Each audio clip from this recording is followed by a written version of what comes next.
PVB news channel. రాష్ట్ర ప్రభుత్వం వ్యవహరిస్తున్న తీరుపై తీవ్ర స్థాయిలో స్వామిదాస్ మండిపడ్డారు. ఆలవి కానీ అమలు కానీ హామీలు ఇచ్చి అధికారంలోకి వచ్చారు.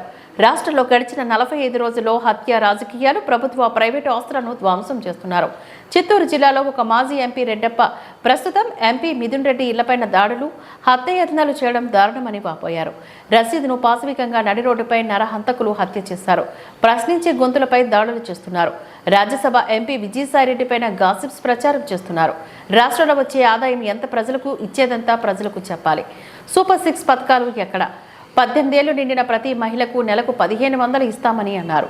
ఎంతమంది పిల్లలుంటే అందరికీ 15,000 ఇస్తానని, అవి ఎక్కడి నుంచి వస్తాయని అన్నారు. ఆర్థిక మంత్రి పయ్యావుల కేశవ్ను అడుగుతున్న రాష్ట్ర బడ్జెట్ ఎంత, సూపర్ 6 పథకాల నగదు ఎలా ఇస్తారని ప్రశ్నించారు. అప్పుడు వైఎస్ జగన్ను విమర్శించారే, మరి రాష్ట్రంలో మీరు చేస్తున్నది ఏంటని ప్రశ్నించారు. సంపద సృష్టి అన్నారు. ఏ విధంగా అమరావతిలో సంపద సృష్టిస్తారో చంద్రబాబు చెప్పాలి అని డిమాండ్ చేశారు. ఖరీఫ్ సీజన్ చివరిలో ఉన్నాం, రైతు బంధు పథకం వచ్చే రబీ సీజన్ కు అందజేస్తారా అని అడిగారు. ముఖ్యమంత్రి చంద్రబాబు నాయుడు గారు బాగా అపార అనుభవజ్ఞుడు. ఈయన అన్నీ కూడా చాలా బాగా చెప్తారు. వీళ్ళన్నీ కూడా ఆకాశంలో ఏదో నక్షత్రాలు చూసి చెప్పటం కాదు. ఇక్కడ మేము అడుగుతాం, వాస్తవాల మీద మీరు నడవాలి, వాస్తవాలను ప్రజలకు చెప్పాలి. వైట్ పేపర్ అంటూ ఏయో అబద్ధపు కళ్ళబొల్లి మాటలు చెప్తా ఉన్నారు. అది కాదు. మీ షెడ్యూల్ ఏది? సంక్షేమ షెడ్యూల్ విడుదల చేయండి. ఫలాని డేట్ నుంచి అమలు చేస్తాం, ఫలాని డేట్లో మేము ఇస్తాం. ఇదిగో రైతు, ఈ రైతుకు పెట్టుబడి ఇప్పుడు ఖరీఫ్ అయిపోతుంది, రబీలో ఇస్తాం, లేకపోతే ఇంకో చోట ఇస్తాం చెప్పాలి కదా. మీరు దాని గురించి మాట్లాడరేంటి? అదేవిధంగా ఇంకొకటి నేను అడుగుతా ఉన్నా, నిరుద్యోగులు 3,000 వస్తాయని ఒళ్ళు కొల్లయ్యేటట్టు మరి వాళ్ళంతా కూడా తిరిగి మీకోసం గెలిపించడానికి మీ అన్నీ కూడా మీరు చెప్పిన అబద్ధాలని నమ్మి మీ కూటమి కోట్లేశారు.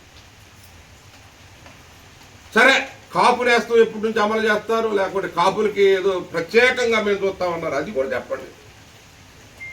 ఎస్సీ ఎస్టీ బీసీ మైనార్టీల్లో 50 ఏళ్ళు నిండోళ్ళంతా ఆశతో ఎదురు చూస్తున్నారు, మాకు నెలలా పెన్షన్ వస్తుందని. ఇవన్నీ కూడా అమలు కాని అసంబద్ధమైన, అది గెలుపు కోసమే, గెలవాలి, మోసం చేయాలి అంటే మేమో చెప్పేవాళ్ళం, జగన్ గారు కూడా చెప్పేవాడే, చెప్పమని చాలా మంది చెప్పారు. కానీ వాస్తవాల మీద నిలబడ్డ జగన్మోహన్ రెడ్డి ఏ మాత్రం కూడా అమలు కాబోయివి అని చెప్పి నిలబడి వాస్తవాల మీద నేను చెప్పిందే చేస్తాను, చేసిందే చెప్తానని నిజాయితీగా నిలబడ్డ జగన్మోహన్ రెడ్డి గారు చెప్తే అపహాస్యం చేశారు. ఈరోజు మీరు అమలు చేయండి, షెడ్యూల్ ప్రకటించండి, మేము అడిగేదేం లేదు, మీరు చెప్పిందే అమలు చేయండి. దానికి ఆర్థిక ప్రణాళిక చెప్పండి. వైట్ పేపర్ అంటే ఏంటి? మా ప్రణాళిక ఇది, ఈ విధంగా నెల ఈ విధంగా అమలు చేస్తామని చెప్పాలి కదా. అవి చెప్పుకోకుండా మేము అమరావతిలో సంపద సృష్టిస్తాం, లేకుంటే మేము అప్పులు తెస్తాం, రోజు అప్పులు తేటమేను. నెల గడవాలంటే ఏంటి? అప్పుల మీద గడవటమే. మాకు తెలుసు మీరు అన్ని అబద్ధాలు చెప్తున్నారు, ప్రజలు మోసపోతున్నారని.